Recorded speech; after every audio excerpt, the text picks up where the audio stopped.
Which means if there's ever any question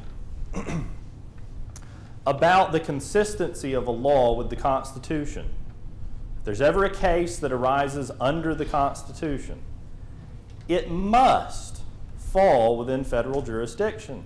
A federal judge must, at some point, have jurisdiction over that question.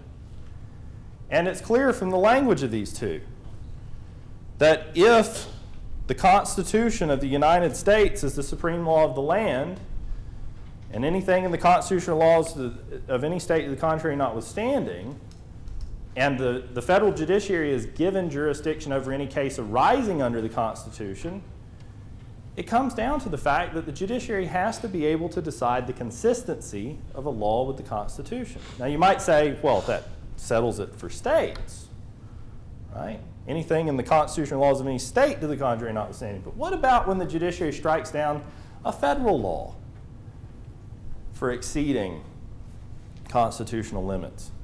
I think there we can look to the convention debates.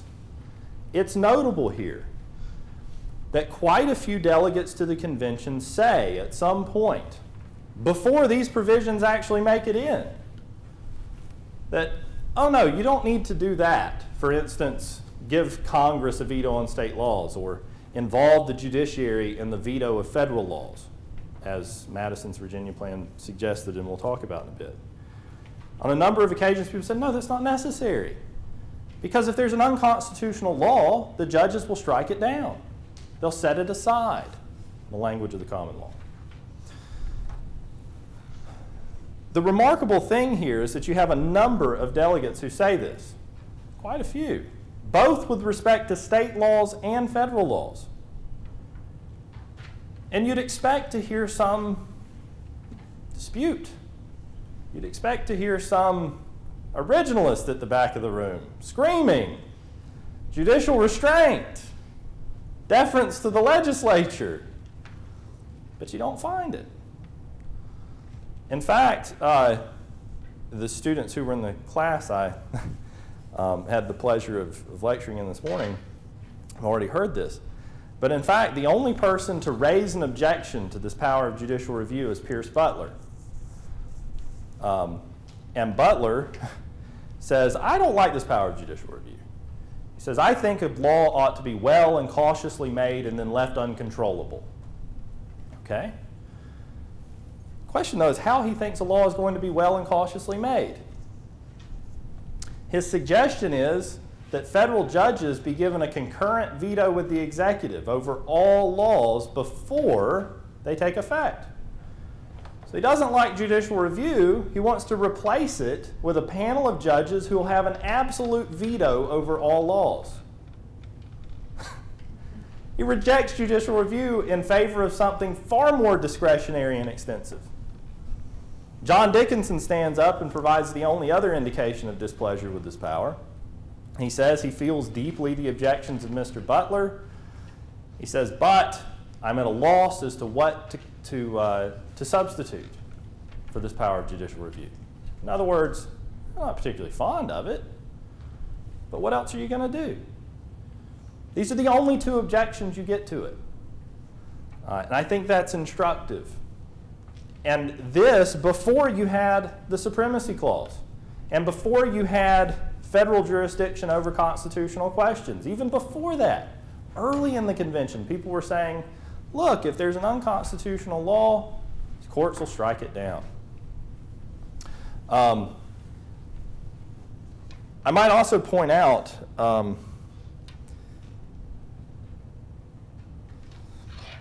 that this is limited, while I'm on the matter, this is limited to justiciable cases. Right? I mean, it's not as though this power has no limitation. The court established very early on that it doesn't reach out and answer hypothetical constitutional questions.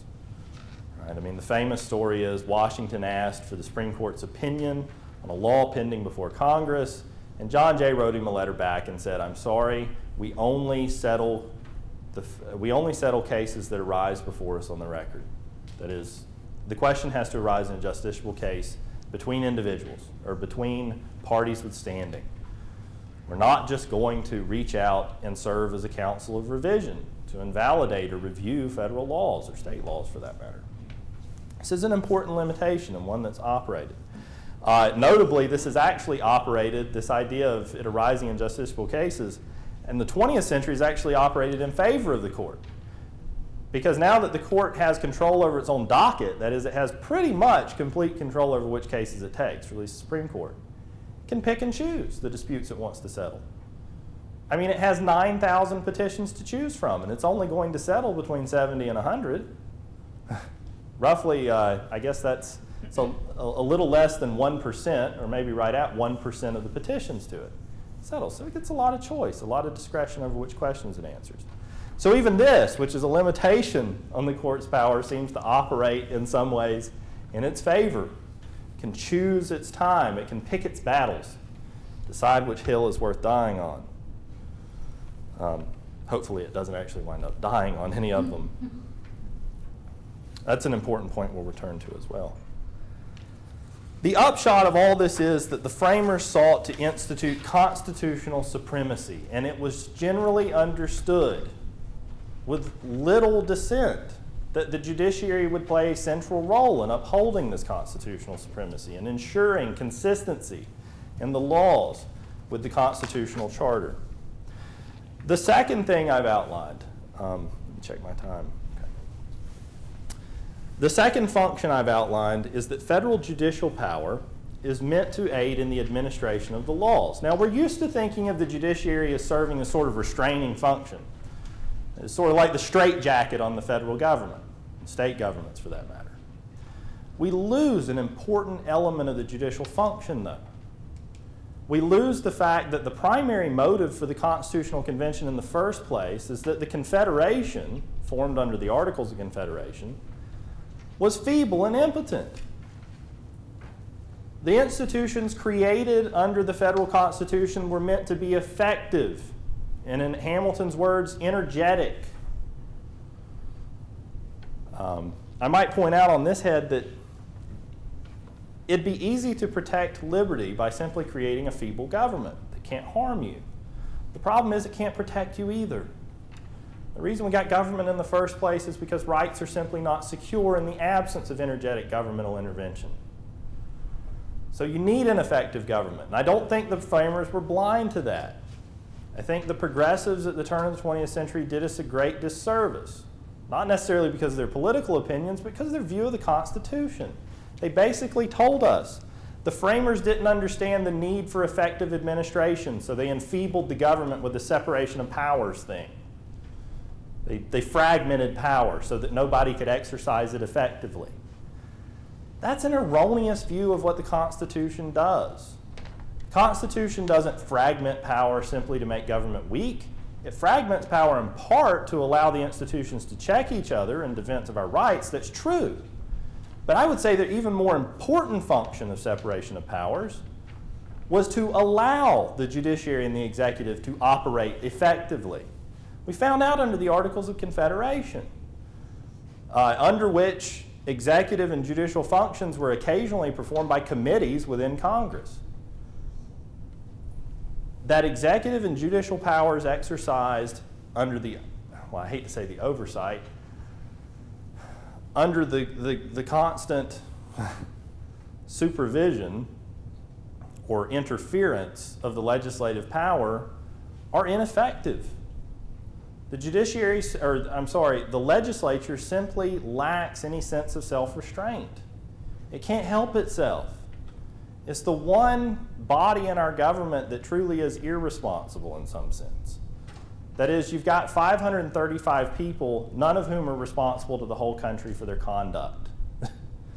Responsible to 600,000 people in some district, or a few million people in one state. The institution collectively has no real incentive to create effective and energetic government. It has an incentive to get themselves reelected. It's not that I think that's their only motive, but it certainly is a big part of it. And you have to admit, there's a big incentive to pass the buck with the legislature. But once it passes the buck, it has a very hard time keeping its hands out of the administration. It begins seeing things and nitpicking, looking over the shoulder, reaching its hands into the cookie jar. has a very difficult time restraining itself. And part of the motive here is to create a government that has independent executive and judicial powers that can effectively act and enforce the laws in an effective and efficient way. I'd argue that a lot of the inefficiency that flows from modern administration is actually due to the fact that we've undermined this principle, including the independence of judiciaries, or at least the ability of judiciaries to function within the administrative state and serve their role. Now, the Constitution enacts a principle, and again, I'll look back to the text here, enacts the principle of coextensiveness. Again, if you'll look with me at the other side of the page,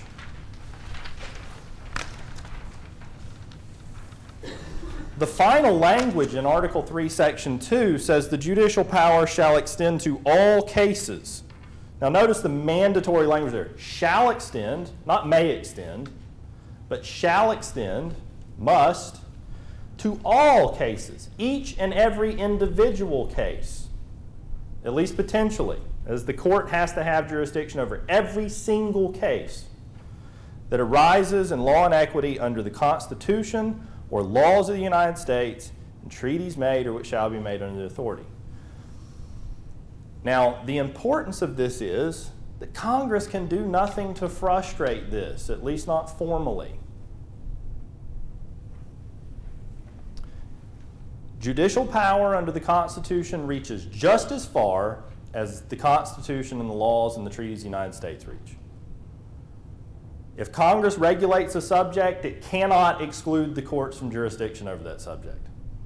Now, this flies in the face of much congressional practice in our history. And I'd say that congressional practice diverged from the Constitution in 1789 with the first Judiciary Act, which denied the federal court's jurisdiction over many matters, many cases arising under federal law. The fact that we've been in error for the last 220 years is no reason to continue it.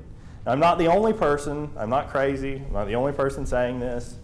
Akhil Amar, who's a professor of political science and law at Yale, wrote an article back in 1985 arguing for mandatory jurisdiction. And I think he was largely correct. In fact, I can find very little to nitpick with in his opinion on this topic. But there is a mandatory character, and I'd like to suggest the reason that mandatory character is there is to ensure that the judicial function would never be lacking in the administration of the laws, that there would never be the enforcement and administration of federal laws or the operation of the Constitution without the judicial role in the process.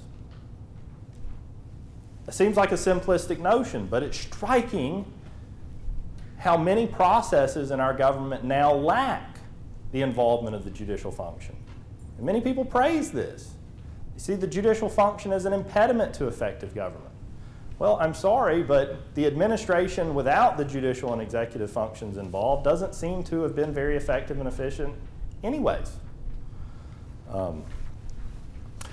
So let's look at the other language I put here. I've actually laid out for you in a really unjustly abbreviated form the development of this language. Now, in the Virginia Plan, as reported by the Committee of the Whole, now this is after the conventions had a hold of the Virginia Plan for 2 weeks. Madison is largely responsible for the terms of this plan.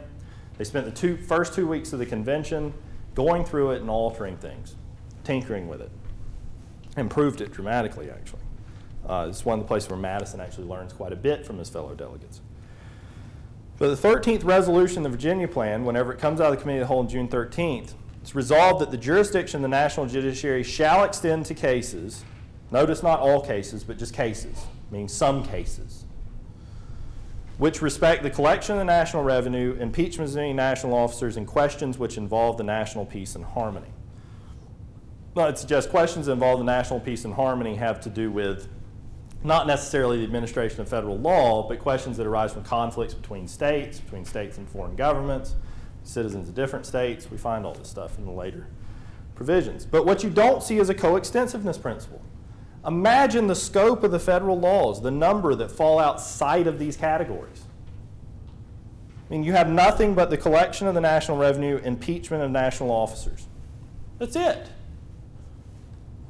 The collection of taxes and impeachments, and nothing else.